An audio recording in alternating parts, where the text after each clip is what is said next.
بلدنا جالنا ريس كان مغرور كان فاكرها تجيب اهله وكان عايش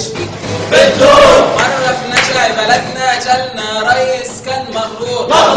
كان فاكرها تكيد اهله وكان عايش في الدور قاموا قالوا له وقف عندك ما يصحش يا كبير جاب العسكر وشيخ المنصر ويا ألف غفير ذهبوا بلادي وقوتوا ولادي الكبير والصغير قام النجع بحاله وقال له بطل شغل حمير قام النجع بحاله بثوره ضد ولاد الكلب